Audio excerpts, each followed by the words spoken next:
एकत्र ते चात्म स्थिता। भ्रमण करना बंद कर दिया, पशु पक्षियों से पूछना बंद कर दिया, केवल एक जगह स्थापित होकर के माता भगवती के चरणों में ध्यान लगाने की कृपा करने लगे। लक्ष्मण जी सामग्रियां जुटाने लगे और नारद जी सामग्रियां बताने लगे। कहा जाओ वन में जाकर के औषधियां लाइएगा, वन में जाकर के कुशा लाइएगा। कुशा का आसन बनाया, माता भगवती की मूर्ति स्थापित की मिट्टी की बना करके और प्रतिपदा से कुमार के महीने में व्रत प्रारंभ किया। राम जी ने माता भगवती का व्रत कुमार के महीने में रखा और प्रथम दिवस से ही जल छोड़ दिया। उसी समय सायंकाल में जो माता भगवती पे चढ़ा हुआ प्रेम प्रसाद रखा था वह नारद जी ने प्रसाद के रूप में दिया। कहा यह तो आपको लेना होगा और जल एक बार आप पी लीजिए। कहा और संपूर्ण व्रत करना होगा। नारद जी कहने लगे आप दोनों लोग रात्रि पर्यंत विश्राम करिए, हम स्वयं माता भगवती के सामने बैठ करके आपकी ज्योति की रखवाली करेंगे, उसमें कोई संशय नहीं है।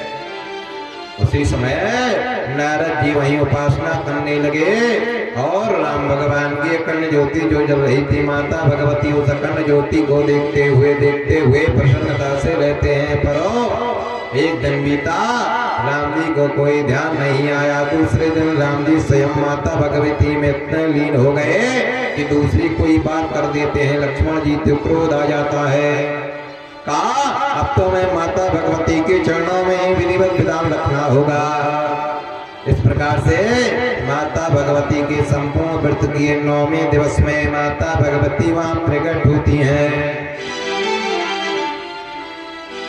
माता भगवती 9वें दिवस में जब प्रकट होती हैं, उसी समय माता भगवती राम जी से कहती है कि जाओ पुत्रो, चिंता की कोई बात नहीं है। तुम तीनों ने ऐसा व्रत का विधान बनाया है कि हम स्वयं आपके लिए यहाँ पधार करके आसन पर विराजमान है। वरदान मांग लो। का आवश्यक ही वरदान है। विजयताम ततारूपा स्थानेन चापि चेतना पृथगस्तु मात्रेण तथा प्रभु। विजय प्राप्ति का वरदान मांगा और कहा उस स्थान तक पहुंच जाएं किसी प्रकार से जहाँ पे बताया जा रहा है। कहा चिंता की कोई बात नहीं है, सीधे तुम दक्षिण दिशा की ओर चले जाना और तुम्हें अनेक नर इत्यादि बानर इत्यादि मिलेंगे। हनुमान जी महाराज वहाँ उपस्थित रहेंगे और सब मित्र सखा इत्यादि बन करके उनके तुम्हारे कार्य सिद्धि हो जाएगी। और कहा हम भी वही माँ भद्रकाली के रूप में उपस्थित रहेंगे, जो कि अग्नि की प्रथम ज्वाला में प्रवेश होते हुए वह जाकर के रावण का अंत करेंगे। इतना कह करके माता भगवती फल स्वरूप देते हुए वहां पे आशीर्वाद दे करके अंतर ध्यान हो जाती है। और सिद्धेश्वरी मैया की जय। कि ऐसा सुंदर स्वभाव कहाँ पाया, ऐसा सुंदर स्वभाव कहाँ पाया, राघव जी तुम्हें ऐसा किसी ने बनाया, राघव जी तुम्हें ऐसा किसी ने बनाया, राघव जी तुम्हें ऐसा किसी ने बनाया। ऐसा सुंदर स्वभाव कहाँ पाया, ऐसा सुंदर स्वभाव कहाँ पाया, राघव जी तुम्हें ऐसा किसी ने ऐसा किसी ने बनाया, राघव जी तुम्हें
सब गुण देख के क्रोध न आता, भक्तों की भक्ति से प्रेम बढ़ जाता, भक्तों की भक्ति से प्रेम बढ़ जाता।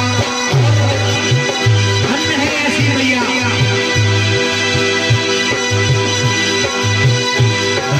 कौशल्या कौशल्या जिसने तुम्हें जाया, कौशल्या जिसने तुम्हें जाया, बाबा जी तुम्हें ऐसा किसी ने बाबा जी तुम्हें ऐसा किसी ने बाबा जी तुम्हें ऐसा किसी ने ऐसा सुंदर स्वभाव कहाँ पाया, ऐसा सुंदर स्वभाव कहाँ पाया, बाबा जी तुम्हें ऐसा किसी ने बाबा जी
तुम्हें ऐसा किसी ने।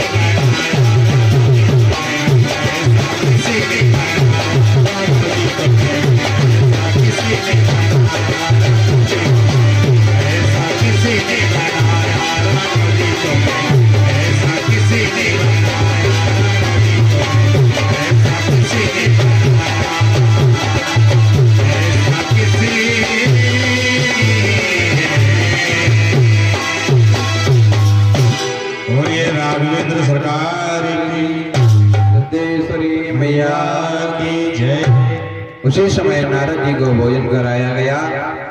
नारद जी भोजन करते जा रहे हैं, राघवेंद्र सरकार परोसते जा रहे हैं माता भगवती की व्रत के बाद। उसी समय माता भगवती का व्रत संपूर्ण हो जाने के बाद लागो प्रणाम करते हैं नारद जी को। और नारद जी से कहा, प्रभु आज और विश्राम कर लीजिए। उसी समय ये वही कहा, उसी समय कहा, अरे आपको तो पता है बहुत सी जगह ऐसे हैं जो मुझको जाना ही चाहिए था, पर अभी तक मैं नहीं पहुंचा हूं, क्योंकि मैं आपके यहाँ आने के कारण बहुत विलंब और बहुत समय बीत गया है। पर आज माता भगवती के दर्शन हो गए, उससे बढ़कर के दूसरा कोई साक्षात्कार नहीं हो सकता। उसी समय नारद जी कहने लगे राघवेंद्र सरकार से, हे राघव, ये आपने ठीक नहीं किया है, क्योंकि मैंने भी एक बार मनुष्य योनि में जन्म लेकर के माया का जाल देख लिया है। माया का जाल बहुत बड़ा है राघवेंद्र सरकार, इसलिए आप तो राघवेंद्र हैं और इसलिए आप तो वहीं रहना स्वर्ग में ठीक था। आपका इस पृथ्वी पर धरातल पर जन्म नहीं लेना था तो ठीक होता। और नारद जी की आंखों में आंसू आने लगे और नारद जी अपना पूर्व वृत्तांत बताते हुए उसी समय लक्ष्मण जी हाथ जोड़ करके खड़े रहे मौन, और मौन खड़े हुए रहते हुए माता भगवती के ध्यान को बताते हुए नारद जी राघवेंद्र सरकार से फिर पुनः कहते हैं, स्वर्ग नहीं त्यागना था, त्याग कर आए भूलो,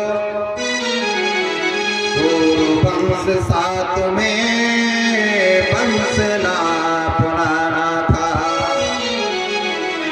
लेते लाल जन्म के गेलाल, कौशल्या अभागिनी के गर्भ में नाना था, कौशल्या अभागिनी के गर्भ में नाना था। उसी समय राघवेंद्र सरकार ने जब यह सुना तो वह राघवेंद्र सरकार भी रोने लगे, कहने लगे, स्वर्ग मुझे त्यागना था, त्याग कर आए यहाँ, पूरे वंश सा मुझे वंश ही अपनाना था, कुछ दिन दिए वरदान मुझे पूरा करना था, इसीलिए आज यहाँ मुझे पुत्र कहना था, इसीलिए मुझे आज यहाँ पुत्र कहना था। राघवेंद्र सरकार ने जब कहा कौन से वरदान कहा, पहले ही मैं दे चुका था कि आगे चल कर के हम धरातल पर आएंगे, वो धरातल पर जन्म लेकर के हम पृथ्वी का भार उतारेंगे, इसलिए यह सब लेना पड़ा है। लक्ष्मण जी हाथ जोड़ करके खड़े हो जाते हैं। लक्ष्मण जी कहते हैं, नारद जी से क्या आप मेरे साथ चलेंगे? और मुझे तो विश्वास हो गया माता भगवती मेरे साथ में है। और इतना कहते कहते तीनों लोग खड़े हुए हैं, नारद जी खड़े हुए हैं, लक्ष्मण जी खड़े हैं, राघवेंद्र सरकार खड़े हुए हैं। उसी समय माता भगवती फिर पुनः प्रकट होती है, सिंह पर सवार होती हुई। माता भगवती सिंह पर सवार होकर के प्रकट हो जाती हैं और कहती है, कोई संशय ना करिए, वह तो मेरी ही इच्छा है। जाओ, तुम्हें इतना इतना कार्य करना होगा, उसके बाद रावण का अंत करना होगा। रावण का अंत करने के बाद 11,000 वर्ष तक राज्य करना होगा। उसके बाद तुम्हें स्वयं जानकी को त्यागना होगा और माया के जाल में फंसते हुए तुम्हें अपना शरीर भी त्यागना होगा और जल समाधि लेकर के पुनः तुम्हें साकेत धाम को जाना होगा। इतना संपूर्ण बिताते हुए माता भगवती पुष्पों की वर्षा कर देती हैं तीनों पर। जैसे ही राघवेंद्र सरकार पर पुष्प गिरता, उसी समय लक्ष्मण जी हाथ में प्रणाम करते हुए साष्टांग माता भगवती को करने लगते हैं। जैसे ही माता भगवती को प्रणाम करते, उसी समय माता भगवती अंतर ध्यान हो जाती हैं और अंतर ध्यान होते हुए वहीं पर माता भगवती का ध्यान करते हुए वह एक अंकुर में दर्शन करते हैं। जो जवारे बोए होते, उस जवारे के एक अंकुर में दर्शन होते हैं माता भगवती के सूक्ष्म रूप में। तो उसी समय नारद जी को बुलाया, नारद जी से कहा, अरे अरे देखो, अभी हम सब माता भगवती के दर्शन करने के बाद यह जवा अंकुर में हम दर्शन देख रहे हैं और यह क्या है, जो सबसे छोटे माता भगवती का बिल्कुल रवा के अंश के बराबर एक मूर्ति दिखाई दी। उसमें माता भगवती सिंह पर सवार बैठी हुई है, अखंड ज्योति जल रही है और उसमें माता वरदान देते हुई दिखाई दे रही थी। ऐसा देखते देखते वह जवा अंकुर बहुत बड़ा हो जाता है और अपने श्वेत रक्त में आ जाता है, श्वेत स्वरूप में आ जाता है, सफेद बन जाता है, व्हाइट कलर का बन जाता है। यह देखकर के नारद जी चकित रह जाते हैं। नारद जी ध्यान करते हैं। नारद जी कहते हैं यह जवा अंकुर यह देखकर के संपूर्ण अपने रूप में आया है, पर इसका रूप तो सफेद है। उसी समय लक्ष्मण जी कहते हैं प्रभु आप क्या देख रहे हैं नारद जी? नारद जी ने कहा यह जवा अंकुर का रूप देख रहे हैं। उसी समय हाथ जोड़ करके प्रणाम करते हैं, आकाशवाणी होती है, कहा कोई चिंता की बात नहीं है, यह जवा अंकुर का सर्व स्वरूप लेकर के पूजन करके और इसको राघवेंद्र सरकार के गले में धारण कर दीजिए, विजय होगी। इतना कह करके माता भगवती की वह आकाशवाणी लुप्त हो जाती। उसी समय नारद जी पूजन कर देते हैं। पूजन करने के बाद राघवेंद्र सरकार को धारण करा देते हैं। वह आज भी ये 4 प्रकार के जवा बताए गए हैं। जब भी आप लोग ज्वारे बोते हैं ना तो 4 प्रकार के निकलते हैं। 4 प्रकार में जो भी दर्शन पा जाए वह माता भगवती का स्वरूप ही बताया है। अगर व्हाइट कलर के जवा आपके निकलते हैं या व्हाइट कलर के आपके जवारे निकलते हैं तो समझ लीजिए माता भगवती स्वयं विराजमान है और उनकी पूजा करने के बाद सोने के ताबीज में धारण करना चाहिए तो पक्का ही विश्वास के साथ विजय की प्राप्ति के लिए बताया है। दूसरा स्थान बताया हरे तो दर्शनम लाभेन पूज्यते। हरे तो मन को सुख शांति देने वाले होते हैं, उनका भी विशेष पूजन करना चाहिए और लेकर के जो इष्ट के ध्यान कर रहे उसी इष्ट के चरणों में अर्पित कर देना चाहिए। ऐसा हरे जवारे जब निकलते हैं तो उनका प्रादुर्भाव बताया गया है। तीसरे नंबर पर बताया गया है पीत वर्णेन भवेत लाभम। पीले वर्ण के अगर आपके जवारे जवा निकलते हैं तो समझ लेना चाहिए हमारे घर में बहुत जल्दी खुशियां आने वाली हैं और आनंद ही आनंद होगा।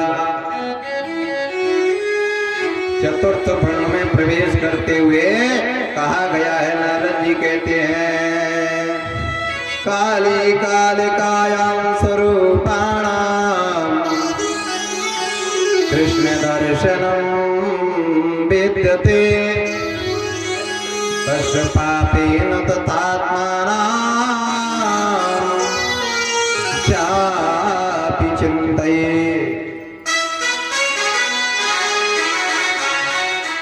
चौथे वर्ण में बताया कृष्णवन। कृष्णवन कहते हैं काले कलर को, काले रंग को कृष्ण कहा गया। कहा अगर काले आपके जवा निकलते हैं तो समझ लेना चाहिए आपके घर में व्याधियां हैं और व्याधियां आने ही वाली हैं। इसलिए माता भगवती का इशारा है कि आप सावधान से रहें। तो उन जवारों को पूजन नहीं करना चाहिए, उन जवारों को केवल विसर्जन बताया गया है। माता भगवती ने ऐसा कहा है और माता भगवती ने कहा कि हमारा ये ध्यान करते रहे तो संकटकालीन समय निकल जाएगा, ऐसा समझाया नारद जी ने। और सत्येश्वरी मैया की जय। तो ये 4 प्रकार के बताए हैं जवारे झांकियों में। हाँ हम सबने किन किन प्रकार के देखे हैं? 4 प्रकार के देखे होंगे सभी। किसी ने देखे हैं भाई व्हाइट कलर के? व्हाइट कलर के बहुत कम होते हैं, माता भगवती की जब कृपा होगी तभी होता है ये। और कृष्ण वर्ण के, ये 2 वर्ण के बहुत ही कम मिलते हैं क्योंकि वह उसमें व्याधियां छिपी हुई होती हैं। जब भी अगर ऐसा कृत हो तो समझ लेना चाहिए 4 वर्ण के 4 फल इस प्रकार से हैं। ये माता भगवती स्वयं कह रही है, इसमें संशय नहीं है। बोलो सिद्धेश्वरी मैया की जय। उसी में जवा में मातेश्वरी का दर्शन बताया है। ये नहीं है कि आपने जवा भी दिए या सप्तधान भी दिए तो बस ठीक है निकल आएंगे, उनका पूजन कर देंगे। स्वयं माता भगवती के वहां पे दर्शन बताए। उसमें माता भगवती ने कहा स्वयं हम विराजमान होकर के उसके घर में दर्शन देते हैं, इसमें संशय नहीं है। वही राघवेंद्र सरकार सामने खड़े हुए संपूर्णता के साथ बताते हैं। और यह सब जानने के बाद राघवेंद्र सरकार साष्टांग नारद जी के चरणों में प्रणाम करने लगते हैं। प्रणाम करने के बाद नारद जी चल पड़ते हैं। नारद जी कहते हैं पुनः जब आपका कार्य सिद्ध हो जाए उसी समय माता भगवती का पुनः एक बार व्रत धारण कर लीजिएगा, इसमें संशय नहीं है, चिंता ना करें आप। सिद्धेश्वरी मैया की जय। आदि शक्ति मां देव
सिद्धेश्वरी मैया की जय। उसी समय यह चरक सुनने के बाद राजा जन्मेजय हाथ जोड़ लेते हैं और कहते हैं प्रभु यह बताओ इतना बड़ा विद्वान रावण होता हुआ भी यह कुकर्म क्यों कर रहा था,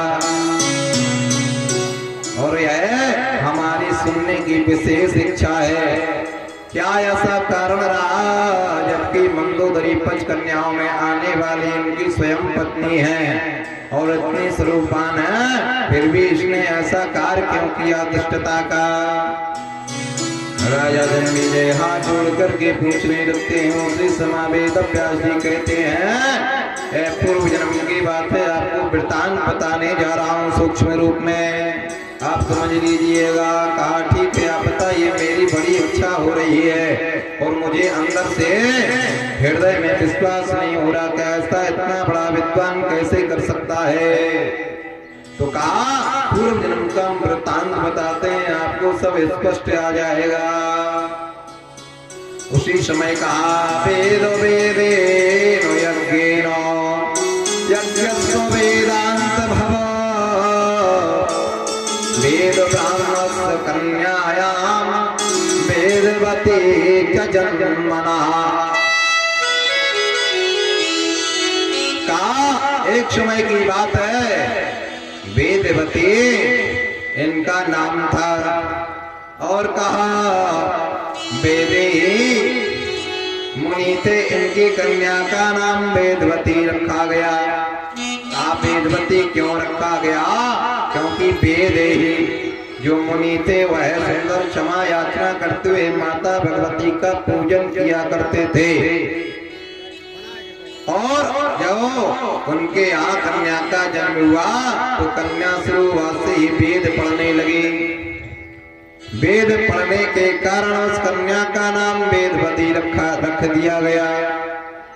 वेदवती और बड़ी हुई उस समय अपने पिता से कहने लगी कि मुनिराज हम वन में जा रहे तपस्या के लिए, बहुत समझाया पर नहीं मानी। तो वेदवती पर्वतों की कंदराओं में छिप करके माता भगवती का पूजन करने चली गई और व्रत धारण कर लिया।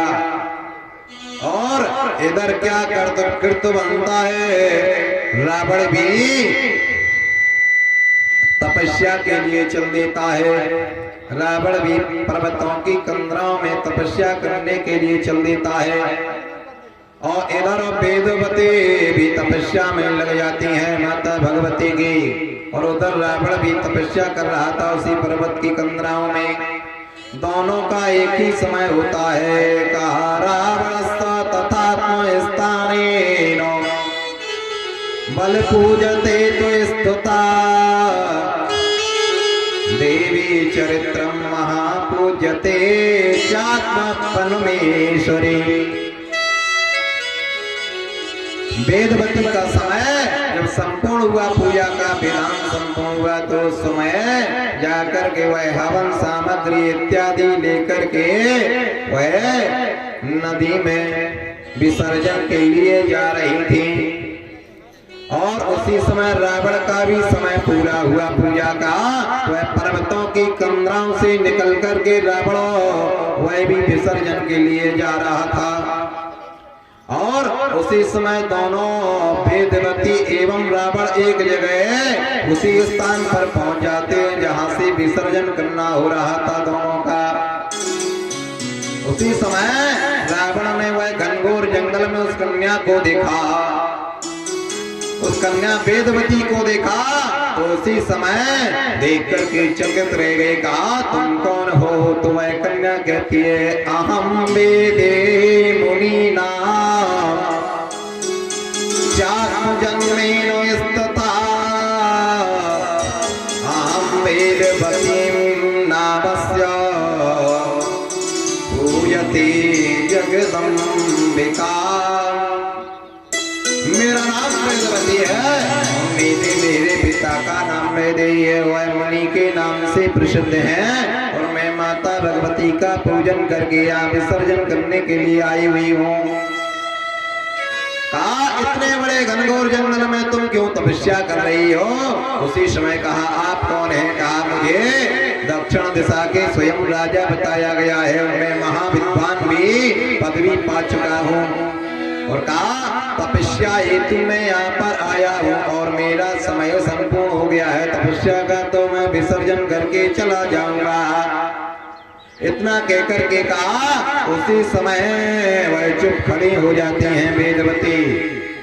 जब चुप खड़ी हो जाती हैं तो उसी समय रावण देखता है, तो रावण देखते ही हाथ पकड़ने लगता है और केस खींचने लगता है। कहा इस घनघोर जंगल में आप मेरे साथ चलिएगा, हम आपको रखेंगे। इतना कहने के बाद वेदवती क्रोध में आकर के तत्काल ललकारती हुई बोलती हैं कि दुष्टो तुझे यह सब शोभा दे रहा है, तो स्वयं भक्त है माता भगवती का, और तू ऐसा करने जा रहा है या तेरी शक्ति क्षीण हो जाएंगे, और शक्ति क्षीण होते हुए हम तुझे श्राप देते हैं कि तूने ऐसे हमारे पृथ्वी को नष्ट किया है, तो नष्ट करने के कारण जाओ मैं स्वयं दूसरे जन्म में किसी से जन्म ना लेकर के स्वयं पृथ्वी से जन्म लूंगी और तेरा विध्वंस करके सर्वनाश कर दूंगी। मैं तुझे यह श्रापित करता हूँ। रहा मेरे शरीर की बात हो, मैं अभी यह नष्ट करने जा रहा हूँ। उसी समय शरीर वहीं पर वेदवती प्राणांत कर देती हैं। वेदवती जब अपने शरीर को वहीं प्राणांत कर देती हैं, उसी समय वह वेदवती के शरीर को ले जाकर के पानी में छोड़ देता है, जल में।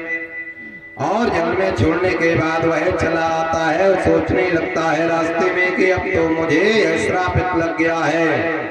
और श्रापित के कारण उसी समय रास्ते में आकाशवाणी होती है कि रे मूर्खो, अब तेरा समय अंत निकट आने वाला होगा। उसी समय दूसरे जन्म में वेदवती यहाँ पर जाकर के पृथ्वी से उत्पन्न जानकर के माता जानकी सीता के रूप में उपस्थित हैं। जब स्वयंवर हो रहा था तो उसी समय रावण भी वहां पहुंचा था, क्योंकि उसको पता लग गया था कि ऐसी कन्या का जन्म हो गया है जो आकाशवाणी हुई थी। तो हमें लगता है चरण पकड़ करके एक बार क्षमा मांग लेते हैं तो शायद मेरा कुल बच जाएगा। यही मेन स्पष्ट बात है। पर लोग कहते हैं कि वह तो धनुष हिलाने के लिए, धनुष तोड़ने के लिए, धनुष यज्ञ देखने के लिए, धनुष यज्ञ संपूर्ण कराने के लिए पहुंचा था।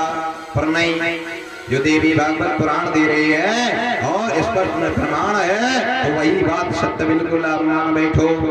क्योंकि श्रापित होने के कारण उसने यह सोचा कि अब हमारा शरीर भी अंत हो जाएगा, हमारा परिवार भी अंत हो जाएगा, और वह आकाशवाणी मुझे सत्य दिखाई दे रही है।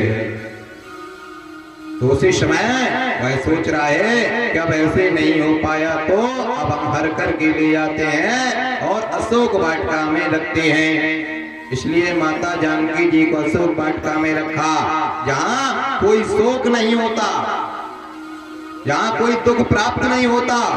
इसलिए रावण ने अशोक वाटिका में रखा था कि शायद अभी भी एक बार हमें यह देख लें। पूर्व जन्म की बात याद आती है वेदवती की, कि शायद इनको याद आ जाए तो हमें क्षमा कर दें। इसीलिए कहा गया एक बार विलोक मन मोरा, एक बार आप हमें देख लीजिए, शायद आपको वह चेहरा याद आ जाए, शायद आप हमें क्षमा कर दो। इसके लिए कहा। पर लोग बात गलत सोच बैठते हैं, क्योंकि जो देवी भागवत में लिखा हुआ है बिल्कुल सत्य है। कहा शायद आपको हम और आपने पूर्व जन्म में जो तपस्या की थी उसमें आपने हमें श्रापित कर दिया था कि आपका हम परिवार और आपको सिर्फ नष्ट करने के लिए पृथ्वी से जन्म लूंगी। तो इसलिए शायद आपको ध्यान आ जाए, एक बार मुझे देख लो, हम वही हैं, तो आप मुझे क्षमा कर दो।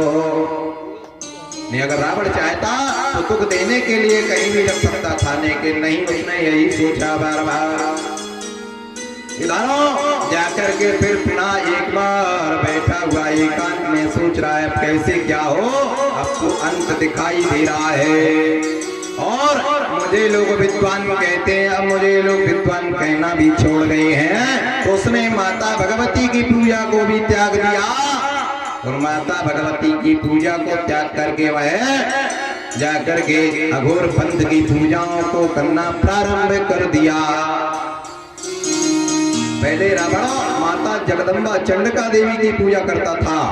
जब उसका कार्य दिखाई नहीं दिया, जब वह पाप उस पर लग गया, श्रापित हो गया, उस समय विनाश काले विपरीत बुद्धि, जब विनाश काल का समय आ जाता है व्यक्ति का, तो उस समय बुद्धि काम नहीं करती है, उस समय वह उल्टा कार्य करता है, तो लोग पूजा बंद कर देते हैं। ये अक्सर देखने को मिला है, वही रावण ने किया। रावण ने चंडिका देवी का स्थान में वहां से हटा दिया और माता भगवती का पूजा करना बंद कर दिया। घोर पंथ की पूजाएं शंकर भगवान की करने लगा। यहाँ तक की लिखा है कि शंकर भगवान को अपना अलग अलग सर काट करके चढ़ाने लगता है। शंकर भगवान से अघोर पंथ के कारण और अचानक वर प्राप्त करने लगता है। पर शंकर भगवान स्वयं कहते हैं सेवा सुंदरेश्वरूपेण अहम रात्रेण सेद्यते आत्मानं तथा रूपं तेजसा।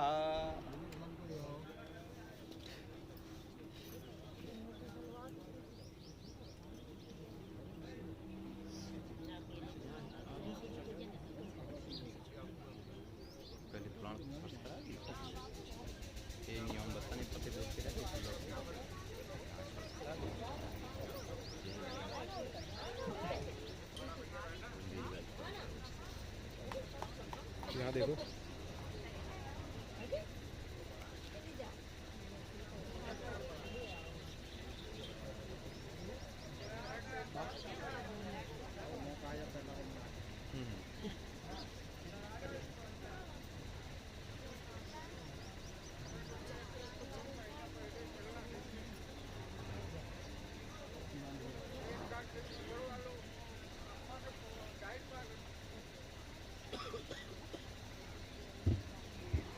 हेलो, जय माइकी, जय जय श्री राधे।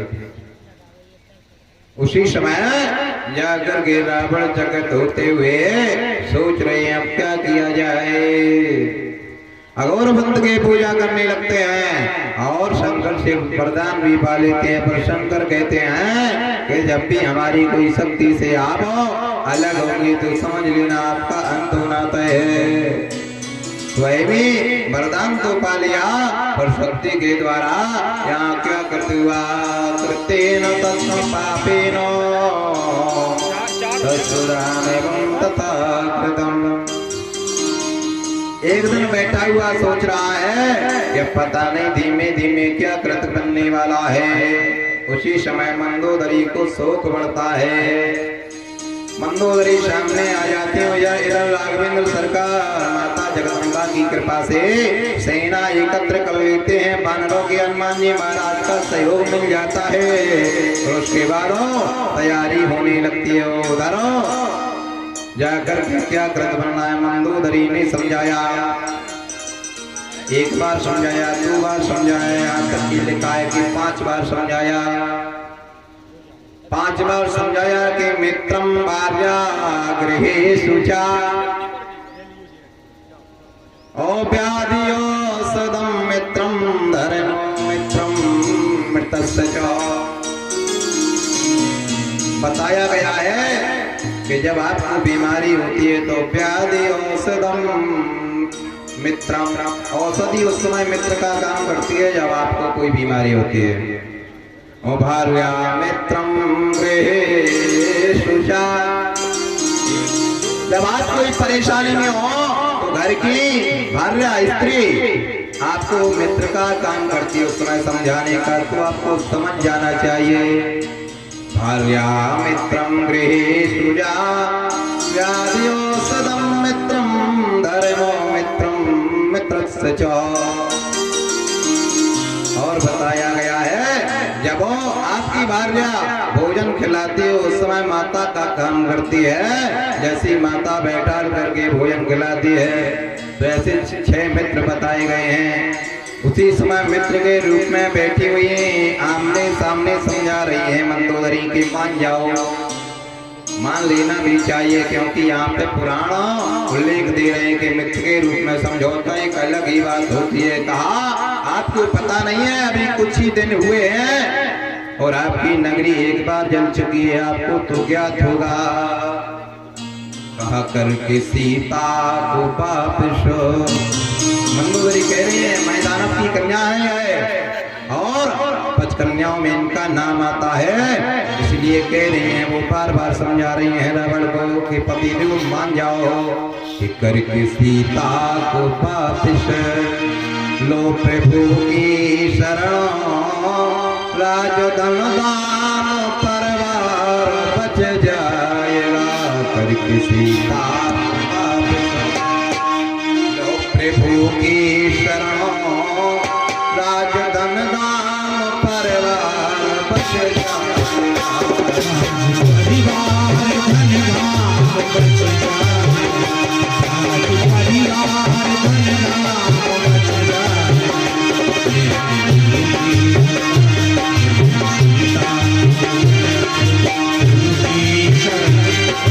परिवार धन धाम बच जाएगा।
करके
बाने, नहीं बाने, ना बांधने पर कहा आप तो बस तैयारी करके हम युद्ध के लिए जा रहे हैं। कहा फिर भी कहा याद कर लो जरा, शायद माता भगवती तुम्हें कोई ज्ञान दे दें, पर मुझे नहीं लग रहा है वैसा आप लौट करके उस ज्ञान में आना चाहते हो। कहा याद अगर कर लेते तो यह सब बचने वाला है, नहीं मुझे नहीं लग रहा है क्या यह सब बचने वाला हो। कृत्यम चा समाम भव कृत्येन चा तथाम भव विभीषणं तथा आत्मपन्निकां स्थानेन नापदम्। फिर एक और उदाहरण दिया, कहा देख रहे हो विभीषण की कुटिया में एक पद पैर भी नहीं रखा गया है जिससे अग्नि की ज्वाला प्रवेश भी हुई हो। यही ध्यान कर लो शायद बच जाए। उसी समय जाकर के कहा और पता है उसमें लिखा क्या है, राम सोच तथा नामा नामामि नामानि चा। विभीषण की कुटिया में लिखा क्या था, बस केवल राम नाम अंकित था, राम नाम अंकित था, इसलिए विभीषण की कुटिया को नहीं जलाया गया था। क्यों नहीं जलाया गया था, यहाँ पर मोहर लगी होती है राम जी की, वहां पर समझ लो काम बिल्कुल सिद्ध होता है। क्योंकि जब भी जैसे हमारा बाजारों में देखते हैं जब अतिक्रमण आता है तो उस पर निशान लगा दिए जाते हैं दीवारों पर कि यह मकान कल टूटने वाले हैं, वैसे ही विभीषण के मकान में कुटिया में वहां पे चिन्ह लगा हुआ था, राम नाम अंकित था। वह राम नाम देखते देखते लोग राम नाम रटने लगे लंकापुरी में। एक दिन रावण क्रोध में आ गया, रावण कहने लगा ये सब क्या रखा है इसमें, सब लिखा रखा है, सब मेट दीजिए। उसी समय राम नाम की लोग जब भी कोई ने कहा जय सिया राम, कहा राम राम राम, कहा क्या पढ़ रहे हो, अरे कहा जो लिखा है वही तो पढ़ रहे हैं, आपको तो उल्टा लगता है हर चीज में, आपको तो बस बैर ही दिख रहा है, अब कुछ नहीं दिख रहा है, आपको तो हमें लगता है अब और कोई दिखता ही नहीं है, बस आपको तो युद्ध दिख रहा है, हम तो आपको ही करते हैं। पर मूर्खों को समझाने के लिए बताया गया है कि लोग जब वो ज्यादा विचार करने लगे तो उसी प्रकार से उनको समझा भी देना चाहिए, तो उनकी जनता समझाने लगती है रावण को। हिला से रावणो माँ से मंदोदरी, इसलिए राम लिखा। ऐसा समझा दिया कि से रावण आपका ही नाम है प्रभु, इसलिए वो राम का अंकित बना हुआ है, वहां से मंदोदरी का नाम है जो आप जाकर के विराजमान रूप में जोड़ा है, इसलिए लिखा है राम नाम आप भी रटा करो। इतना कह करके समझाने पर भी वह क्रोध में आ जाते हैं, रावण क्रोध में आ जाते हैं। अंगदों जैसे योद्धाओं को ध्यान करने लगते हैं, जिनके योद्धाए अंगदों हनुमान सम, युद्ध में कोई न उनसे जय पाएगा। हनुमान जैसे योद्धा हो तो कौन जा सकते हो, जहाँ माता भगवती स्वयं वहां पर विध्वंस करने के लिए रूप धारण करती हुई पहुंच गई हूँ, तो फिर भला ऐसा कहाँ हो सकता है कि कोई बच जाए। वह तो विध्वंस महाचंड का बताया गया है, उसी दिन से वह विध्वंस प्रारंभ हुआ था जिस दिन से उसने महाचंडिका का पूजन करना बंद कर दिया रावण ने। तो इधर युद्ध होता है, युद्ध में बहुत कुछ लोग मारे जाते हैं, यहाँ तक कि लिखा है रावण वधो मंदोदरी शोखा, राज विभीषण देवो अशोका। युद्ध में सब कोई मारे गए, उसके बाद राज विभीषण को दिया गया मंदोदरी का शोक हुआ। राज विभीषण का क्यों हुआ, बस केवल यही शोक हुआ, मरने का बिल्कुल शोक नहीं आया, क्योंकि बार बार समझाने पर कहा अब तो आपका अंत है, अब कोई बचाने वाला नहीं है। ऐसा बार बार समझाने पर अंत होने के कारण हाहाकार सा मचता गया और अंत हो गया। उसी समय माता भगवती आकाशवाणी करती हैं, आकाशवाणी में एक ही शब्द होता है विजयती विजयती विजयती तराम। इस विजय रथ को अब रुकना नहीं चाहिए। पृथक पृथक आप अपनी ओर इसी प्रकार से लेते जाइएगा। उसी समय माँ जानकी को सभी लोग वानर सेना इत्यादि प्रणाम करते हुए अग्रम आगे को बढ़ते हैं, जयकारा लगाते हैं। माता जानकी का जयकारा लगता है। जयकारा लगते हुए उधर राघवेंद्र सरकार का जयकारा प्रारंभ होता है। राघवेंद्र सरकार का जैसे ही जयकारा लग रहा था उसी समय राघवेंद्र सरकार हाथ जोड़ लेते हैं। राघवेंद्र सरकार कहते हैं जब तक हमारी माता का पूजन नहीं हो जाएगा तब तक हमारा नाम का कोई जयकारा न लगे, ये महापाप है। उसी समय राघवेंद्र सरकार लौट करके आते हैं। फिर पुनः विजय के रूप में चैत्र के महीने में व्रत प्रारंभ करते हैं। पहले क्वार में व्रत धारण किया था तो सिद्धि प्राप्ति हुई थी, कार्य सिद्ध हुआ। उसके बाद चैत्र के महीने में फिर पुनः माता भगवती का पूजन किया। नवमी के दिन संपूर्ण माता भगवती ने पूजन करते हुए दर्शन दिए। दर्शन देने के बाद दशमी के दिन माता भगवती को संपूर्ण भेंट प्रदान की और विजय का संपूर्ण विजय फल चढ़ाया। कुल सिद्धेश्वरी मैया की जय। तभी से यह विजय दशमी के नाम से प्रसिद्ध हुई। लंका बालू लंका बालू तेरी लंका में डंका बजने वाला है। हाँ डंका बजने वाला है। एक या दो घंटे के अंदर रावण मरने वाला है। एक या दो घंटे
उसकी मौत नजदीक थी, इसलिए चोर दशानन का 10 मास 4 अक्षर में भागा है।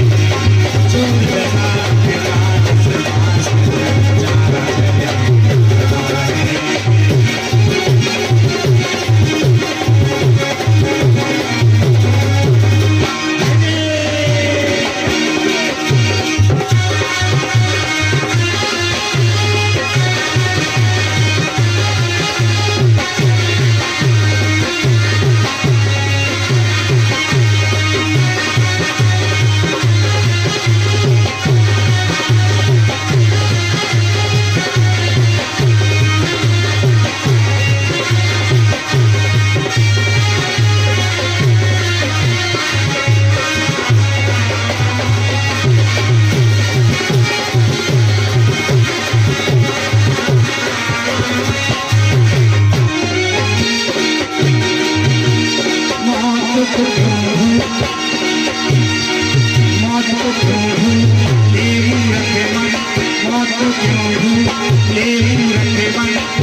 संसार में आकर के मौत को भूल जाता है, जबकि मौत कट सकते हैं, आना ही आना है, उसको भला क्या भूलना है, लेकिन भूलता है यहाँ करके माया में फंसकर।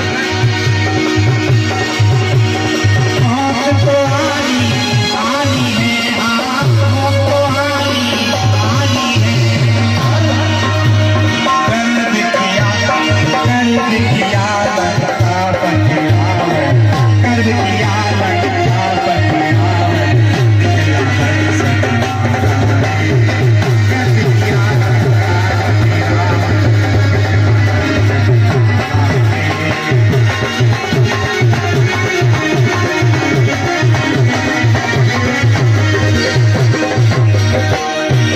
उस रावण ने गर्व किया अपने उस बल पर, अपने धन बल पर, जल बल पर, अपनी ताकत पर गर्व किया, तो उसका सारा का सारा वंश का दीवाना निकल गया। इसलिए गर्व न करिए। गर्व किया लंका पथिरावण, गर्व किया लंका पथिरावण, निकला हंस तुम्हारा है। गर्व किया लंका पथिरावण, निकला हंस तुम्हारा है।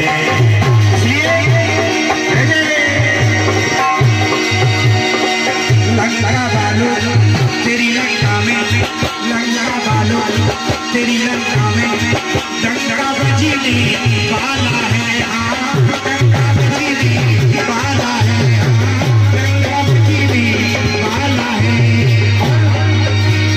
एक या दो घंटे के अंदर, एक या दो घंटे के अंदर रावण मरने वाला है। एक या दो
हेत लगाया, उसकी कहानी अमर हो गई। इसलिए तू भी लगा ले बंदे, तेरी अमर कहानी है, उसकी अमर कहानी है, उसकी अमर कहानी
और आनंदित समय चाहता और राघवन सरकार ने पुनः व्रत धारण किया और 9वीं तिथि में संपूर्ण किया चैत्र के महीने में।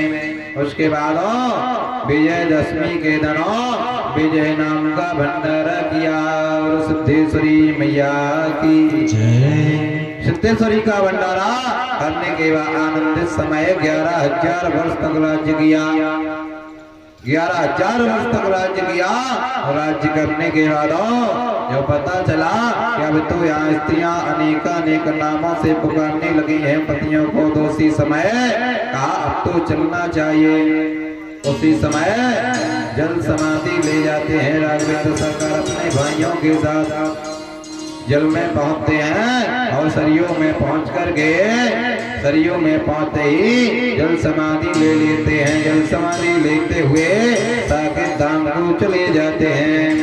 उसी समय क्या कृत बनता है, कृत्येन दत्म पापेन पुनरस्तततात्म भव प्रसवेन तत्म पापेन तस्य पापेन पापिनाम्। धीमे धीमे पृथ्वी पे पाप बनने लगता है। पाप कर्म देखने के लिए धर्म के पुत्र नर और नारायण पृथ्वी पर उतरते हैं। उसके पहले कहा हाथ जोड़ करके कहते हैं राजा जन्मेजय कि प्रभु आपने यह राम का चरित्र सूक्ष्म रूप में समझाया, पर सूक्ष्म समझाने के कारण इसमें से जो गुण बातें हैं गुणवान वह हमें मिल गई हैं। कहा एक तो ज्ञान हो गया कि जब भी व्रत धारण करना है, अगर मनोकामना है तो कुंवर के महीने से व्रत धारण करना है। जब आपकी मनोकामना पूर्ण हो जाए तो उसके बाद चैत्र के महीने में व्रत को संपूर्ण करना है। धारण करने के बाद यह आप लोगों को भी करना हो तो यही पद्धति है व्रत धारण करने की कि पहले कुंवर के महीने में कोई आपका कार्य नहीं बनना तो व्रत धारण माता भगवती के चरणों में अर्पित करें। उसके बाद जब आपका व्रत संपूर्ण हो जाए और आपकी कार्य सिद्धि हो जाए तो उसके लिए चैत्र के महीने में व्रत धारण करना चाहिए। ये हमारी देवी भागवत स्पष्ट रूप में बताती हैं। पर इतने में इतनी शंका बैठे हुए कई लोग ऐसे हैं अपना मनमुखा कार्य करते हैं, इसीलिए सिद्धि नहीं होती है कि अपने मन से ही कर लेते हैं। महाराज हमारा मन नहीं भर रहा, आप क्यों कह रहे चैत्र में कर रही हो, पर हम तो कुंवर से उठाओ तो महाराज हम कुंवर में ही पूरा करेंगे। ऐसा नहीं है, उसका विधान है जो लिखा है पुराणों में, उसी हिसाब से चलोगे तो आपको फल मिलेगा। और उस हिसाब के अगर नहीं चलोगे तो आपको फल की प्राप्ति नहीं होती है। तो उसमें आप पुराणों को दोष लगाएं तो कोई पुराणों का उसमें दोष नहीं है। कैसे बताया गया है,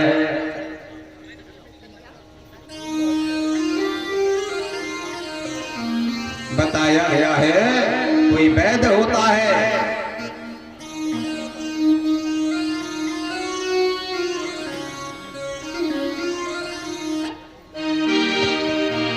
जय राधा माधव जय कुंज विहार, जय राधा माधव जय कुंज विहार, जय राधा माधव जय कुंज विहार।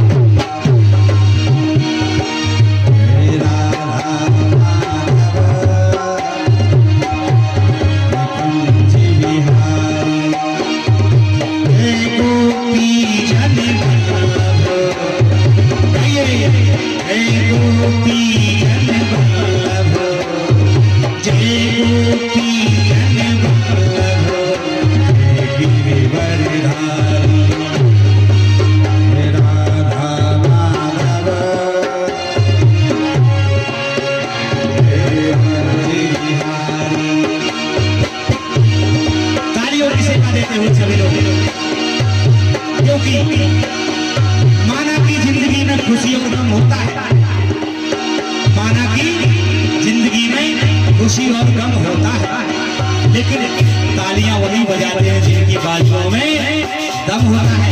इसलिए बजाइए, हमारे भगवान के इस हरि कीर्तन में जरूर बजाइए।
सिद्धेश्वर भगवान की जय, सिद्धिदात्री मैया की जय। राघवेंद्र सरकार जब चले जाते हैं साकेत धाम को, उस समय क्या व्रत बनता है? धर्म के पुत्र नर और नारायण धर्म कहते हैं कि जाओ पृथ्वी पर चले जाओ तुम दोनों, और पृथ्वी पर देखिएगा धर्म किस प्रकार से स्थापना है। क्योंकि राघवेंद्र सरकार अब इस समय नहीं है, और उस समय प्रजा में क्या हो रहा होगा और पता नहीं, धर्म बचा है या नहीं। तो धर्म के पुत्र नर और नारायण चल देते हैं रक्षा हेतु, और पृथ्वी पर आते हैं। तो पृथ्वी पर उन्होंने देखा, पृथ्वी पर उन्होंने भ्रमण किया, भ्रमण करते करते बहुत सा पाप देखा।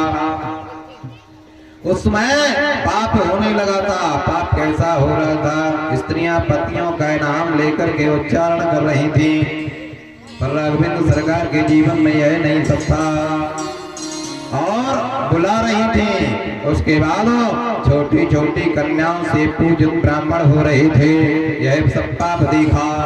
उसके बाद नर और नारायण से नहीं रहा गया, नर नारायण काशी इत्यादि क्षेत्रों में गए, वहां भी पाप देखा कि लोग गंगा स्नान करने के बाद नाई गंगा का पूजन करते हैं, और नाई गंगा का चरणों तक ले रहे हैं, और सीधा लोग स्नान करने के बाद घर की ओर चल देते हैं, महापाप कर रहे हैं। इतना देखते हुए नर और नारायण दोनों धर्म के पुत्र और आगे को बढ़ते हैं, प्रयाग में आते हैं। प्रयाग में देखा कि लोग यहाँ से पैसा कमा रहे हैं गंगा के नाम पर, गंगा के नाम पर गंगा के किनारे पैसा कमा रहे हैं। यह सब देख करके नर और नारायण की आंखों में आंसू आ जाते हैं। जैसे ही नर नारायण के आंखों में आंसू आ जाते हैं, धर्मपुत्र आगे को बढ़ जाते हैं। आगे जाकर के बद्रिक आश्रम में एक जगह विराजमान होकर के माता भगवती का मंत्रों का उच्चारण करने लगते हैं। माता भगवती का उच्चारण करते हैं, किन नामों का उच्चारण करते हैं? माता सरस्वती के नामों का उच्चारण करने लगते हैं और शंख बजाते हैं। शंख से मंत्रों की ध्वनि के 12 शब्द निकलते हैं, वह 12 नाम उच्चारण होते हैं। तो उसी समय बताते हैं, प्रथमं भारती नामं द्वितीयं ब्रह्मचारिणीं। इस प्रकार से 12 नामों का उच्चारण किया। प्रथमं भारती नामं द्वितीयं च सरस्वतीं तृतीयं शारदां देवीं चतुर्थं हंसवाहिनीं पंचमं जगते ख्याता षष्ठं नागेश्वरी तथा सप्तमं कौमुदीं प्रोक्ताष्टमं धूर्तधारिणी नवमं बुद्धदात्रे च दशमायां वरदायिनी एकादशीं चंद्रकान्तिं द्वादशं भुवनेश्वरी। ये 12 नामों का उच्चारण शंख के बजाने से नर नारायण के हुआ और 12 नाम ये माता सरस्वती के हैं, जो माता सरस्वती के ये नाम लेकर के सायंकाल या सुबह सायंकाल में लेता है। और जो तीनों टाइमों में त्रिसंध्या च पठी न रहा, जो तीनों टाइमों में तीनों संध्याओं में लेता है, सायंकाल मध्यकाल और संध्या काल में, उसके जीवन में कभी जाकर के बचनों की और माता की सिद्धि हो जाती है उसको, और आगे जाकर के बहुत विद्वान हो जाता है वह व्यक्ति। बताया है उसके बाद कहा, अगर ऐसा संभव नहीं हो तो माता भगवती के जिस शंख से उच्चारण हुआ उस शंख में जल भर के रख दिया जाता है। उसके बाद 4 या 5 घंटे के उपरांत के बाद यह जल को धारण जो करता है वह सुंदर माता भगवती के विचारों में वह अपने यहाँ बुद्धि में तेजोमय होने लगता है। तो जब भी किसी को पढ़ाई में मन न लगता हो उसको शंख का जल पीना चाहिए। नर नारायण ने वह शंख बजा करके वहीं स्थापित कर देते हैं धर्म के पुत्रों। उसके बाद कहते हैं, पिता का नाम हमारे धर्म है, तो धर्म की स्थापना के लिए माता भगवती का जप करना होगा। माता भगवती का जप करने लगे। जप करते करते नर नारायण को 1000 वर्ष बीत जाते हैं। उसके बाद इंद्र घबरा जाते हैं, सोचते हैं कभी यह तप कहीं हमारे लिए तो नहीं हो रहा है। कोई भी तप अगर ज्यादा होने लगता है तो इंद्र पहले घबराने लगते हैं कि कहीं मेरा सिंहासन तो नहीं हिल जाए। जय उसी समय इंद्र वहां से जाकर के अनेक मोहिनियों को भेज देते हैं और भेज करके अप्सराओं के साथ वह मोहिनियां एवं अप्सराएं दोनों एकत्र होती हैं। एकत्र होने के बाद नर नारायण को वह पूजा में विघ्न डालने के लिए उपस्थित हो जाती है। उसी समय कभी इधर से चुन चुन करती हुई आवाज को कभी उधर से गुनगुनाती हुई निकल जाती है नर नारायण तपस्या में बैठे हुए। उसी समय नर नारायण को क्रोध आ जाता है। नर नारायण नेत्र खोल लेते हैं कि तुम कौन हो। कहा, हम भेजी हुई अप्सरा है, जो हमारा साथ कर लेता है उसको जाकर के कभी कोई सुख ही सुख मिलता है, कोई दुख प्राप्त नहीं होता है। कहा, तुम्हारे अंदर क्या सुख है? कहा, तुम्हारे अंदर तो वह सुख है जो आप चाहो वह मिलता है, हमारे अंदर बहुत कामनाएं हैं। तो नर नारायण ने एक ही उत्तर दिया कि तुम्हारे सुख से तो संपूर्ण धर्म भी चले जाते हैं, ऐसा नहीं करना चाहिए और तुम ऐसा मार्ग छोड़ दीजिए। कहा, काया से काम जात गाटियू से दाम जातो तो जब को नाम जात रूप जाते अंग से, उत्तम सब कर्म जात गुरुजन की शरण जात नागरम प्रीत जात काम की उमंग से। और बताया सूर्यपुर को बास जात स्वर्ग से भी निवास चला जाता है जो वेश्याओं का या मोहिनियों का संग करता है, या बताया गया अप्सराओं का संग करता है। सूर्यपुर को बास जात भक्ति को निवास जात आपके प्रसंग से। इतना कहने पर जब आप शब्द लगाया तो उच्चारण होते हुए वह लज्जित हो जाती है। लज्जित होने पर तत्काल क्रोध में नारायण आ जाते हैं, नर वहीं पर शांत हो जाते हैं। दूसरे भाई क्रोध में आते हैं, जब क्रोध में आते हुए एक हाथ अपना उठाते हैं और जाकर के ताली बजाते हैं। ताली बजाते हुए वह हाथ को अपनी जंघा पर पीट देते हैं, उससे सैकड़ों अप्सराएं प्रकट हो जाती हैं। सैकड़ों अप्सराएं जब प्रकट हो जाती हैं तो उसी समय वह अप्सराएं लज्जित हो जाती हैं और कहा कि जाओ जहां तुम इंद्र के पास रहती हो वहीं यह अप्सराएं भी लिए जाओ। उसी समय नर नारायण का जब यह चित्र देखा तो वह अप्सराएं साथ में लेकर के और पहुंच जाते हैं। उसी समय इंद्र को पता लगा कि अरे मैंने तो 2-4 भेजी थी है तो सैकड़ों में आ रही हैं। कहा अरे प्रभु वहाँ कोई डिगाने वाला नहीं है धर्म को, वहाँ तो अनेकानेक ताली बजाने पर अफवाहें प्रकट हो रही है, देख लीजिए। इतना कहने पर इंद्र घबरा जाते हैं, इंद्र घबरा जाते हैं और इंद्र जाकर के गुरुदेव के पास पहुंचते हैं। गुरुदेव समझाते हैं, कहते हैं कोई चिंता की बात नहीं है, वह तो धर्म के पुत्र नर नारायण है और वह तपस्या के लिए पृथ्वी पर गए हुए हैं और पृथ्वी पे धर्म की तपस्या कर रहे हैं, उसमें कोई दोष नहीं है। ऐसा कहने पर समझा बुझा करके सांत्वना दी। उसके बाद नर नारायण पुनः भक्ति में लग जाते हैं। एक दिन जब पुनः भक्ति की बात चलती है तो उस समय संसार में भक्ति के नाम पर प्रहलाद जी सर्वप्रथम थे। प्रहलाद जी सर्वप्रथम थे तो प्रहलाद जी को जब पता चलता है कि इस समय तो नर और नारायण धर्म के पुत्र बहुत आगे तपस्या में है, उसी समय प्रहलाद जी वहां पहुंच जाते हैं। नर नारायण को देखते हैं, नर नारायण के बगल में पड़े हुए 2 धनुष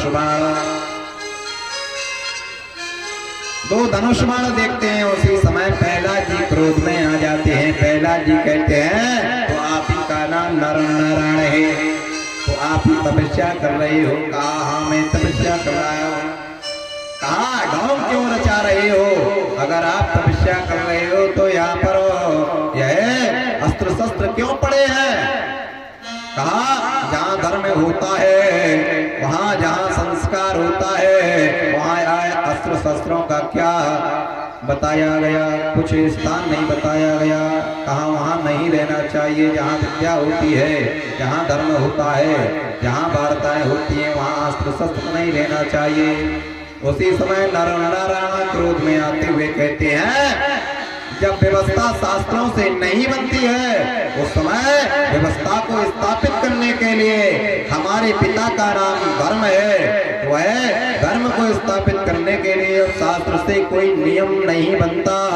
उस समय शास्त्र छोड़ करके शस्त्र चलाए जाते हैं, पर स्थापना की जाएगी कैसे भी वो धर्म की। उसी समय क्रोध में आ जाते हैं। प्रहलाद जी जब क्रोध में आते हैं तो उसी समय प्रहलाद जी से युद्ध होने लगता है। प्रहलाद जी से युद्ध होने लगता है और प्रहलाद जी को अभिमान था कि हमें आज तक कोई नहीं हरा पाया, क्योंकि हम हरि की शरण में हैं और हरि से हमें वरदान प्राप्त है। प्रहलाद जी ने 100 वर्ष तक युद्ध किया। 100 वर्ष तक युद्ध करने पर प्रहलाद जी ना हारते, ना ही नर और नारायण दोनों भाई हार रहे हैं। उसी समय प्रहलाद जी क्रोध में आकर के बाण छोड़ते हैं, उसी समय नारायण भी छोड़ देते हैं धर्म के पुत्रों। उसी समय आकाश में विमान देखते देखते सभी देवता आ जाते हैं। देवता कहते हैं अगर युद्ध शांत नहीं हुआ तो पता नहीं प्रलय आ जाएगा। उसी समय लक्ष्मी नारायण स्वयं वहां प्रकट होते हैं। लक्ष्मी नारायण स्वयं वहां आते हैं और कहते हैं बेटा मान जाओ। प्रहलाद जी को समझाया, प्रहलाद जी को समझाया, कहा बेटा मान जाओ, इनसे युद्ध करना ठीक नहीं है। ये दोनों बालक कहाँ तपस्वी हैं, धर्म के पुत्र हैं। तो कहा एक ही बात मानना चाहते हैं और एक ही बात जानना चाहते हैं। आपने हमें वरदान दिया था कि कभी हारोगी नहीं, पर मेरा आज यह कहाँ क्या कृत हो रहा है। कहा किसने कहा आप हार गए हो। कहा तो फिर ये लोग क्यों नहीं हारे हैं। कहा ना यह हारने वाले हैं, ना आप जीतने वाले हो, ना ही आप हारने वाले हो। परस्पर का जोड़ा बताया गया आत्मा परमात्मा का।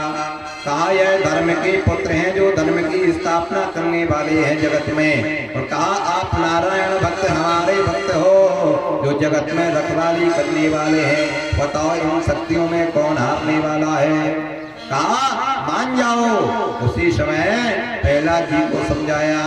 समझाने पर प्रहलाद जी मन नीचा मुख करते हुए छोड़ देते हैं। उसी समय नर नारायण पुनः तपस्या में लीन हो जाते हैं।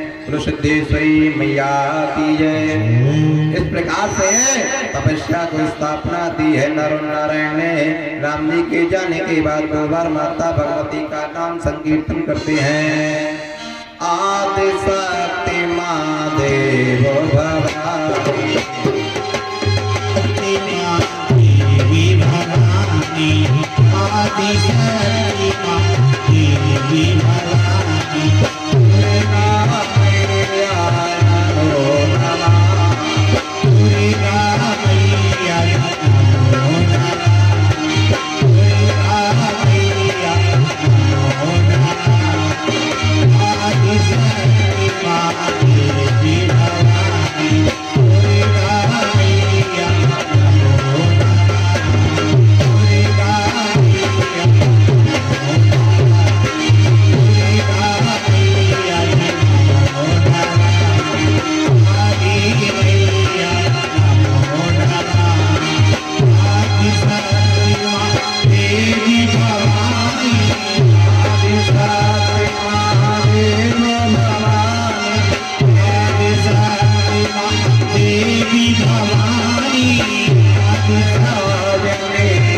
नमो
अब चलते हैं माता बगलामुखी की ओर। माता बगलामुखी किस प्रकार से नाम पड़ा माता भगवती का। राजा जन्मेजय कहते हैं कि प्रभु एक हमने सुना है कि 10 महाविद्या में माता बगलामुखी भी आती है और 10 महाविद्या में माता पीताम्बरा भी आती है। वह कैसे नाम पड़े और माता भगवती को बगलामुखी क्यों कहा गया है। आप कृपा करके वचनों को वर्णन करिएगा। उसी समय माता भगवती का ध्यान करते हुए वेद व्यास जी लिखते हैं। वेद व्यास जी कहते हैं एक समय की बात है, शंकर भगवान बैठे हुए और माता पार्वती बैठी हुई थी और आपस में आग में चोले खेल रहे थे। उसी समय आग में चोली खेल रहे थे। आग में चोली खेलते खेलते माता पार्वती छिप जाती हैं। माता पार्वती जब छिप जाते हैं तो उसी समय शंकर भगवान ढूंढ रहे थे, इधर ढूंढते हैं कभी उधर ढूंढते हैं, क्योंकि विश्व के नाथ हैं। देखिए आप लीला, उसी समय माता पार्वती कभी इधर जाती कभी उधर जाती और सामने खड़ी हो जाती हैं। जब नहीं ढूंढ पाते हैं तो उसी समय शंकर भगवान चकित हो जाते हैं। शंकर भगवान जब चकित हो जाते हैं तो शंकर भगवान कहते हैं अब मेरे नेत्र बंद करिए आप, फिर हम देखते हैं क्या व्रत बनता है। कहा नहीं अभी तो मेरी ही बारी है, जब तक आप 3 बार हो नहीं ब्राह्मण दे देंगे। उसी समय जाकर के फिर पुनः शंकर भगवान अपने स्वयं नेत्र बंद करते हैं। जैसे ही शंकर भगवान नेत्र बंद करते हैं उसी समय पृथ्वी पे कंपन उठने लगता है। पृथ्वी पे जब कंपन उठता है तो उसी समय माता भगवती एकांत में छिप जाती हैं और शंकर भगवान को एक आवाज लगाती हैं, अहम तथाम वचनाम स्पर्शेन शब्दैः। आशीर्वाद, बहुत बहुत आशीर्वाद। जज बने आप जज का आशीर्वाद लेने के लिए पहले ही से विराजमान रहते हैं। ये अमित यादव का जो पुत्र है उससे कह दिया जाए आप जब जज बनोगे तो बड़ा प्रसन्न होता है, अवसर होता है। माता भगवती की ऐसी कृपा भी होगी, कोई ऐसी चिंता की बात नहीं है। तथा तां देवीं भगवती शंकरस्य तेजता, माता भगवती तेजोमय आवाज लगाती हैं शंकर भगवान को। शंकर भगवान उस शब्द को सुनते हुए जाते हैं जहां से आवाज आ रही थी। कहा मैं जरा आप देखिए, आप लोगों ने भी आंख में चोली खेली है? देखिए माता पार्वती और शंकर भगवान ने खेली है। आंख में चोली में खेल हुआ करता था, पहले खेला करते थे बच्चे। उसी समय जहां शब्द हुआ वहां शब्द पे पहुंचे शंकर भगवान, पर माता पार्वती नहीं दिखाई दी। ऐसी आंख में चोली खेलते खेलते सायंकाल हो गया। न शंकर भगवान को भूख लगी, न प्यास लगी, न माता भगवती को भूख लगी, न प्यास लगी। माता पार्वती वहीं स्थापित हो जाती हैं जिस जगह से खेल प्रारंभ हुआ था। कहा प्रभु अब तो सायंकाल होने वाला है, तो कहा प्रभु अब तो भूख लगी है। माता पार्वती कहने लगती है अब तो मुझे भूख लगी है, बहुत तेजी से लगी है। इतना कहते हुए शंकर भगवान एकांत में बैठ जाते हैं। शंकर भगवान कहते हैं अभी तक तो यह खेलती है, उसके बाद तुरंत भूख कैसे लगाती है? ये अक्सर होता है, खेलते खेलते कोई आप खेल खेल रहे हैं उसके बाद भूख जरूर लगती है। उसी समय शंकर भगवान कहते हैं अरे तू तो काली की तरह लग रही है, क्या करे? तू काली की तरह लग रही है। हास उपहास में शंकर भगवान ऐसा शब्द बोलते हैं, ऐसा अक्सर लोग बोल देते हैं, पर बोलना नहीं चाहिए, क्योंकि जब भूख लगती है तो भूख में कुछ भी निकल सकता है।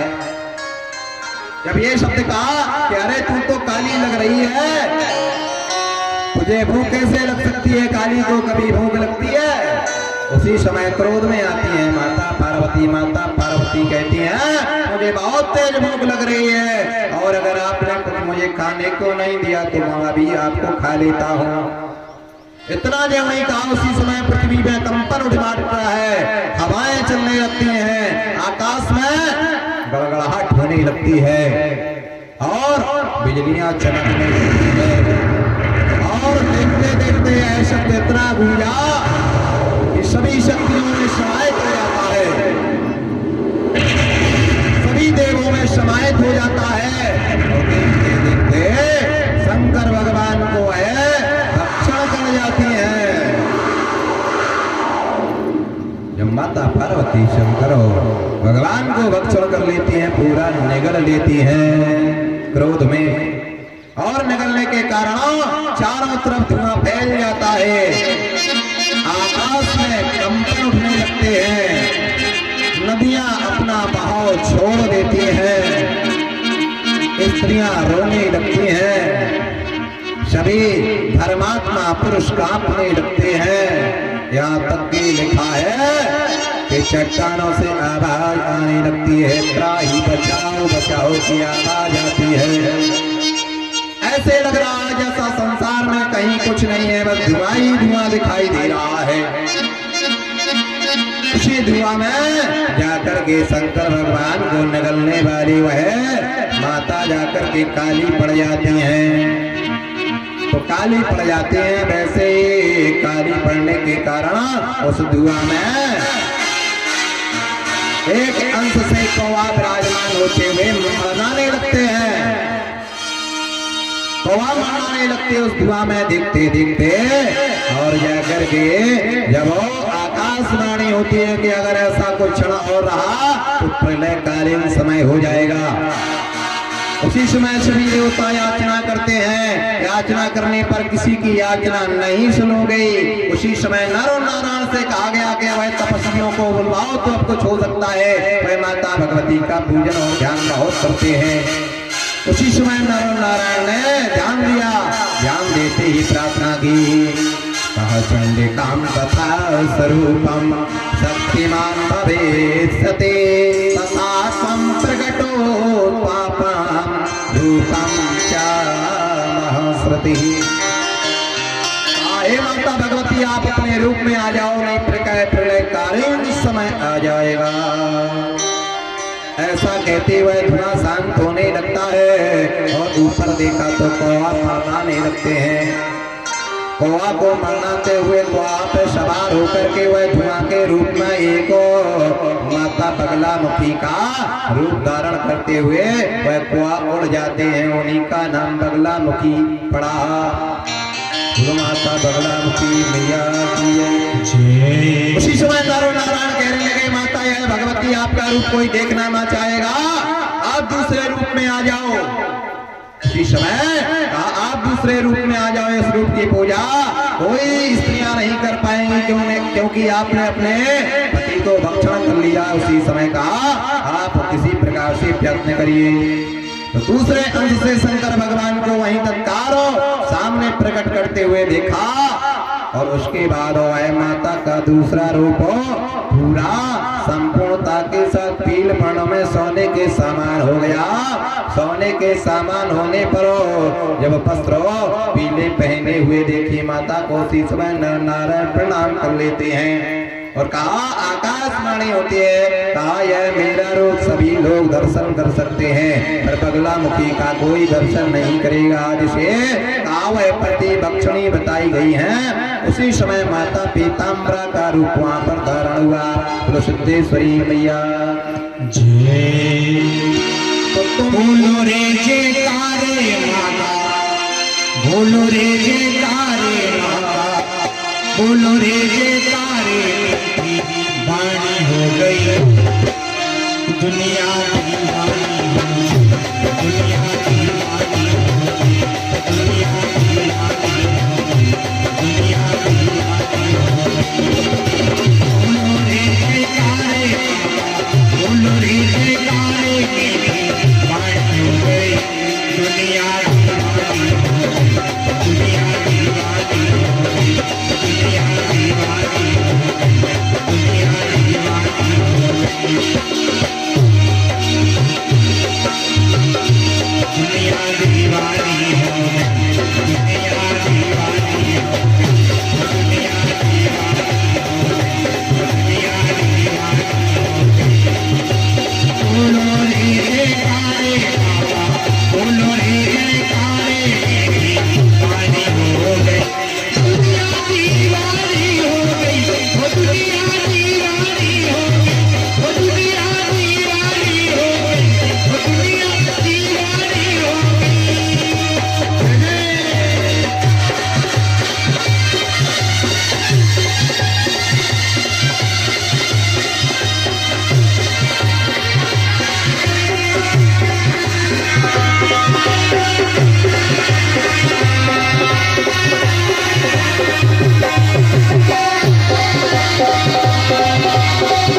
पहले तो माता भगवती को काली के रूप में दर्शन हुए, उसके बाद माता काली ने रूप दर्शन करने के बाद शंकर भगवान को भक्षण करने के द्वारा उन्होंने माता बगलामुखी का रूप धारण किया।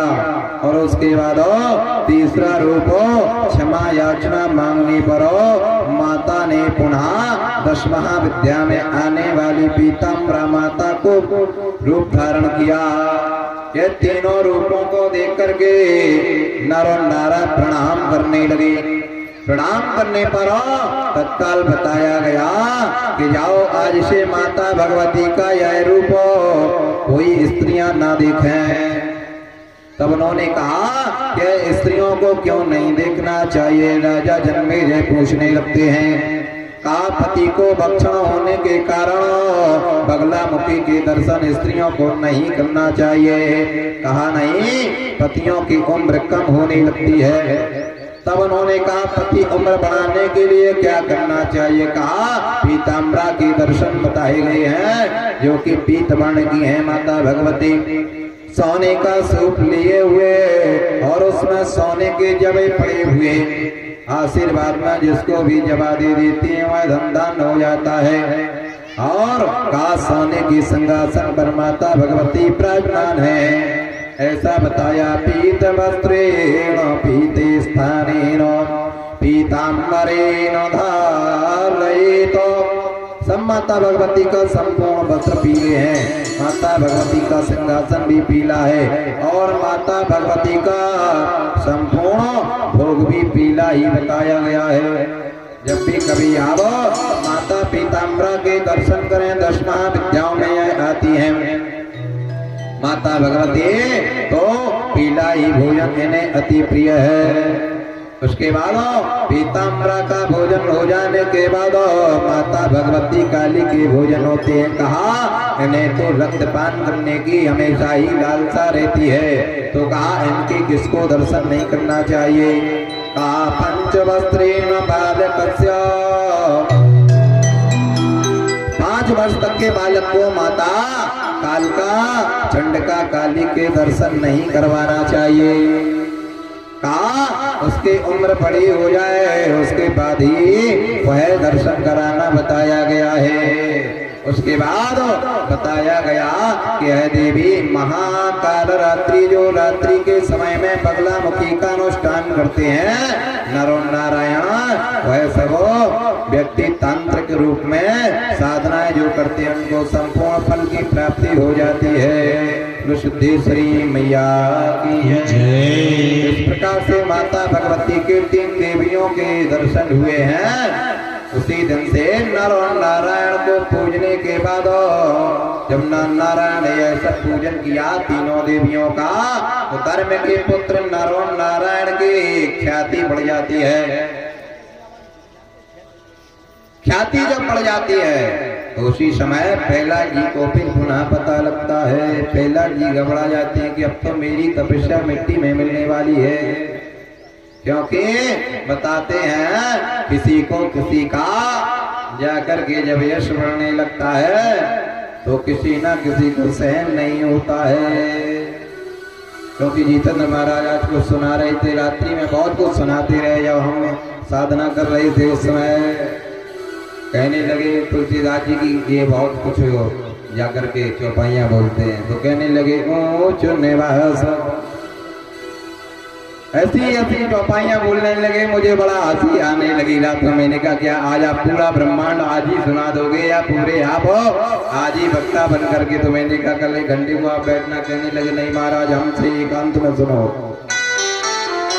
कहने लगे हम एकांत में देते हैं विधान, उसके बाद आप कांत करके अलग अलग सुनाते रहो। मैंने कहा ठीक है, जैसा आप बताते जाओगे हम वैसा ही दिन में सुनाते जाएंगे। आप रात में बताओ हम दिन में सुनाए।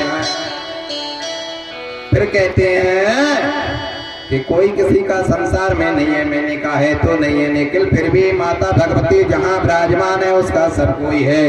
कहा ऐसा आप मत बोलिए, क्योंकि हमने कई बार ऐसे माता भगवती के चरणों में दर्शन किए हैं। ऐसी माता भगवती की कृपा हुई है कि जो लोगों को आश्चर्य था वह जाकर के फल स्वरूप बनाया है। तो इसलिए मुझे तो विश्वास है अन्य किसी को या ना हो।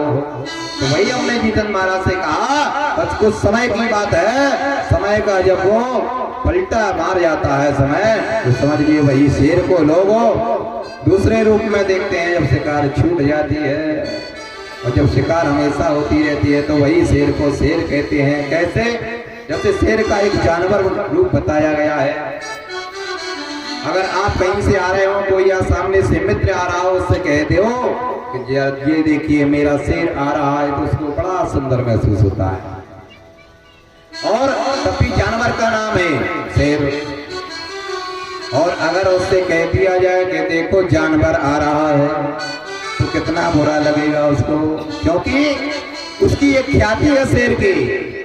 इसलिए ख्याति पे लोग जाते हैं, उसके जाति और बरादरी पे नहीं जाते हैं लोग। यही बताया है, जैसे बताया गया है कहा ग्रामम प्रमाणम तथा प्रणाम। एक ग्राम में एक पंडित जी जाते हैं, तो यही सुन लिया होगा किसी ने कथा में कि शेर को शेर कहने से लोग बड़े सुंदर और सम्मान देते हैं।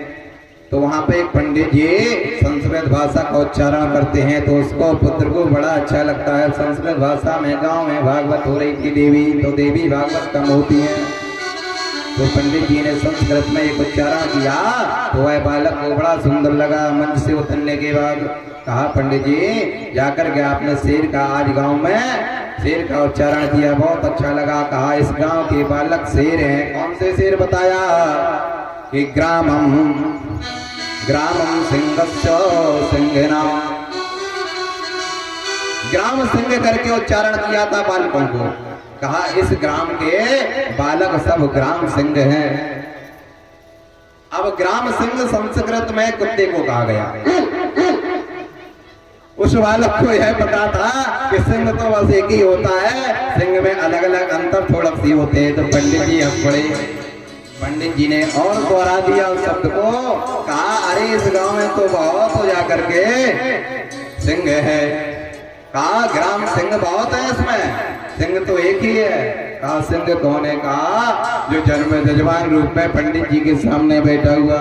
वह बालक बोला इसलिए तो नहीं है कि आप उसकी जजमानी कर रहे हो तब तक बोल रहे हो ऐसा शब्द, तो है शब्द उच्चारण का है। देखिए केवल ग्राम सिंह लगा दिया जाए तो कुत्ते की उपाधि हो जाती है, और सिंह लगा दिया जाए तो केवल शेर की उपाधि हो जाती है। शब्दों का भावार्थ होता है, जो सम्मानित शब्द होता है उससे उच्चारण किया जाए तो लोगों को आत्म शांति मिलती है, और वही शब्द को निरर्थक पूर्व को लौटाया जाए तो उसको इतना घात पहुंचता है उसको कोई सीमा नहीं रहती है। कैसे?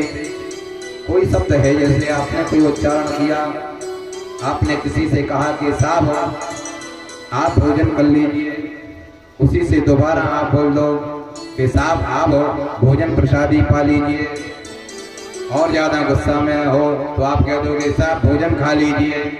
जब लोग और ज्यादा गुस्सा में आ जाते हैं तो कह दो साहब भोजन भग लीजिए, और ज्यादा गुस्सा में आ जाते हैं तो लोग कह देते हैं भोजन ठूस लीजिए, और ज्यादा गुस्सा में आ जाते हैं तो लोग कह देते हैं भोजन ठास लीजिए।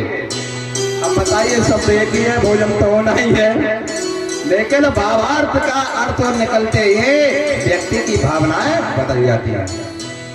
तो इसलिए जैसा शब्द मीठा बोलोगे वैसा ही बनेगा। इसलिए हम जीतन महाराज से कहते हैं कि भैया शरीर का बल ना दिखाया करो, शांति में रहा करो। तो यह अपनी जात में भुजाएं बढ़ाते हैं और कहते हैं बस अब तो हमें शरीर और बढ़ाना है तब अच्छे लगेंगे। ऐसा नहीं है भैया, इतने ही बने रहो, नहीं नर नारायण जैसा युद्ध और करना पड़ेगा पहला जिससे। अब नर नारायण की जब ख्याति बदल जाती है, कथा की ओर चलते हैं। कथा और विथा में बहुत कुछ अंतर है। नर और नारायण की जब ख्याति बदल जाती है उसी समय नर नारायण पूजित होने लगते हैं लोगों से। जिस रास्ते से निकल जाते हैं धर्म के पुत्र उनका पूजन होने लगता है। कहा इन्होंने तो ही राम जी के जानने के बाद स्थापना की, और यह माता भगवती के बहुत बड़े भक्त हैं। यह ख्याति पहला जी से नहीं रहा गया। पहला जी ने अपने सभा में उपस्थिति दर्ज कराई, सभी को बुलवाया, गुरुदेव को बुलाया। दैत्य पूजे शुक्राचार्य, दैत्यों के गुरु शुक्राचार्य जी महाराज, उनको बुलाया। शुक्राचार्य जी को बैठा करके कहा गुरुदेव इधर बैठ जाओ, क्योंकि जब भक्त बड़ी तेजी में होते हैं तो ऐसा ही जवाब देते हैं। कहा गुरुदेव, शुक्राचार्य जी से कहा पहला जी ने गुरुदेव इधर बैठ जाओ, सभी को बुलाया। विलोचन पुत्र बलि को भी बुलाया। कहा बलि उस समय विद्वान माने जाते थे दैत्यों में, उनको भी बुलाया। सभी को सभा उपस्थित कीजिए, बताओ नर नारायण को कैसे नीचा किया जाए, और नहीं तो अब ख्याति बढ़ जाएगी तो पहला जी का कोई नाम लेना भी भूल जाएगा। कहा फिर क्या किया जाए? कहा युद्ध किया जाए। युद्ध किए, जय और विजय बाद में देखा जाएगा, बुला नहीं जा रहा। गुरुदेव ने कहा, गुरुदेव शांत बैठे हैं। गुरुदेव कहते हैं उनके पास नर नारायण है और 10 महाविद्या की वह स्थापना किए हुए हैं। जो तंत्र विद्या से 10 महाविद्या की स्थापना करता है वह कभी जाकर के दुर्गति प्राप्त नहीं होता, ना ही कभी कुसंगत में पड़ने वाला होता है। वह तो केवल माता भगवती के चरणों में विजय को प्राप्त करने वाला होता है। इतना कहने पर बहुत कुछ समझाया, पर शुक्राचार्य जी ने समझाने पर नहीं मानते हैं। सभी दैत्य खड़े होते हैं, कहते हैं गुरुदेव आप अगर आज्ञा दें तब भी युद्ध होना है, आप अगर आज्ञा नहीं दें तब भी युद्ध होना है। अब आप बताओ साथ में रहना चाहते हो या नहीं? तो गुरुदेव सोचते हैं इसमें ही भला ये साथ ही में बने रहे। उसी समय युद्ध की तैयारी होती है। उधर जाकर के इंद्रपुरी पर, अमृतपुरी पर घेर लिया जाता है। अमृतपुरी को जब घेर लिया जाता है उसी समय क्या कृत्य होता है? नर और नारायण को पुनः याद किया जाता है। नर नारायण अपनी सेना के साथ बहुत से सारे लोग उपस्थित हो जाते हैं। युद्ध प्रारंभ होने लगता है। यहाँ तक कि विलोचन पुत्र बलि को भी जो ज्ञान था वह ज्ञान भी वहाँ सम्मान के रूप में धरा रह जाता है नर नारायण के सामने, और युद्ध होने लगता है। युद्ध होते होते कुछ लोग समाप्त हो जाते हैं, कुछ लोग समाप्त हो जाते हैं और कुछ लोग भाग खड़े होते हैं। उसी समय देखते देखते सभी लोग भाग खड़े होते हैं, केवल गुरुदेव खड़े रह जाते हैं। गुरुदेव जब खड़े हो जाते हैं उसी समय गुरुदेव अपने मंत्र जल करते हैं और मृत संजीवनी गुरुदेव को शुक्राचार्य जी को प्राप्त थी उसी समय छोड़ देते हैं और कहते हैं पुनः युद्ध कीजिए।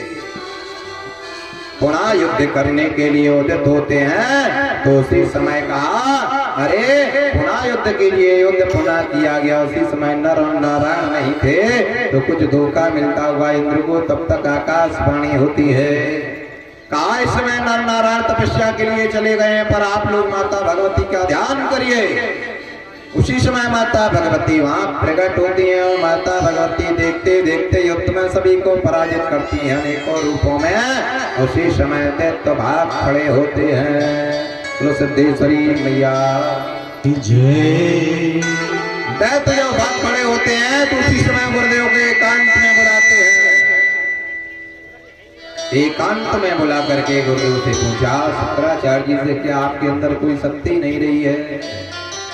कहने लगे तपस्या छीन हो चली, अब उनका समय आ गया है। अच्छा इसलिए अब कुछ दिन तुम लोग पर्वतों की तंद्रा में रहो और हम तप करने के लिए जा रहे हैं। कोई ऐसी तपस्या करेंगे जिससे हम विजय प्राप्त पा लेंगे। उसी समय शुक्राचार्य जी तपस्या के लिए शंकर भगवान में पहुंच जाते हैं और इधर जाकर के इंद्र सोचते हैं ऐसा हम कब तक लड़ते रहेंगे, कोई ऐसा उपाय निकाला जाए जिससे यह रोज रोज का झगड़ा खत्म हो जाए, युद्ध समाप्त हो जाए। ऐसे तो रोज हमारी इंद्रपुरी पर चढ़ाई होती रहेगी। उसी समय इधर गुरुदेव तपस्या के लिए जाते हैं तो शंकर भगवान के पास जाते हैं। शंकर भगवान के पास